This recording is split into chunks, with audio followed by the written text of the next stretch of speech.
JEE time table strategy part 1। JEE की preparation के लिए आपको मेनली दो तरह के टाइम टेबल बनाने हैं। एक तो होगा शॉर्ट टर्म और एक होगा लॉन्ग टर्म। जो हम घंटों के हिसाब से, दिन के हिसाब से या फिर वीक्स के हिसाब से प्रिपरेशन करते हैं उसके लिए हमें लगेगा शॉर्ट टर्म टाइम टेबल, और जो हम मंथली, हाफ ईयरली या फिर पूरे साल की जो प्लानिंग करते हैं उसमें हमें लगेगा लॉन्ग टर्म वाला टाइम टेबल। तो लॉन्ग टर्म और शॉर्ट टर्म में डिफरेंस क्या है? लॉन्ग टर्म और शॉर्ट टर्म में ये डिफरेंस है कि लॉन्ग टर्म वाले टाइम टेबल इतने परफेक्शन से कंप्लीट नहीं हो पाते, जबकि शॉर्ट टर्म वाले टाइम टेबल एकदम परफेक्शन से कंप्लीट होते हैं और उसका सक्सेस रेट हाई रहता है। शॉर्ट टर्म प्लानिंग हमारी प्रिसाइज रहती है, जबकि लॉन्ग टर्म की जो प्लानिंग रहती है वो रफ रहती है। जब हम शॉर्ट टर्म की प्लानिंग करते हैं, जैसे कि मान लो 10 डेज, 15 डेज, 30 डेज, तो इसमें क्या होता है, इसमें हमारे गोल्स के कंप्लीट होने के चांसेस हाई रहते हैं और हम मोटिवेटेड भी होते रहते हैं, क्योंकि हमारे जब शॉर्ट टर्म गोल्स कंप्लीट होते रहते हैं तो हम मोटिवेटेड फील करते हैं। लेकिन क्या हमें लॉन्ग टर्म प्लानिंग की रिक्वायरमेंट है?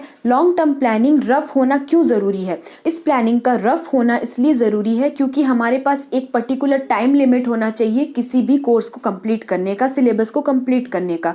तो वो होता है हमारा long term planning. For example, मुझे हाफ सिलेबस कंप्लीट करना है 6 महीने के अंदर या फिर 4 महीने के अंदर, तो ये हुआ मेरा लॉन्ग टर्म प्लानिंग। लेकिन मैं अगर 1 या 2 चैप्टर कंप्लीट करने के लिए 10 डेज ले रही हूँ या फिर 5 डेज ले रही हूँ, 7 डेज ले रही हूँ, तो ये हो जाती है मेरी शॉर्ट टर्म प्लानिंग, जो कि प्रिसाइज रहती है और परफेक्टली की जा सकती है। लॉन्ग टर्म टाइम टेबल हमारा जो मेन गोल है वो डिसाइड करता है और इसे हमेशा रफ रखना चाहिए।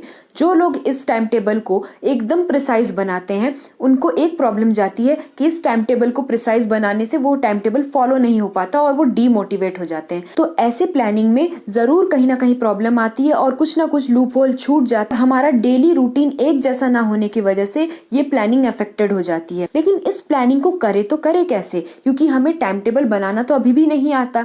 तो टाइम टेबल बनाना अगर आपको सीखना है और टाइम टेबल की बारीकियां अगर आपको जाननी है तो आगे के कुछ वीडियोस जरूर देखते रहे और कनेक्टेड रहे मैथमेटिक्स अनलीस्ड के साथ। एट लास्ट यही बोलना चाहूंगी कि जो भी आप डेली सीख रहे हैं उसे एक पेपर पे नोट डाउन करते रहिए ताकि ये पॉइंट्स आपको याद रहे। Before leaving, don't forget to like and share this video to all your friends.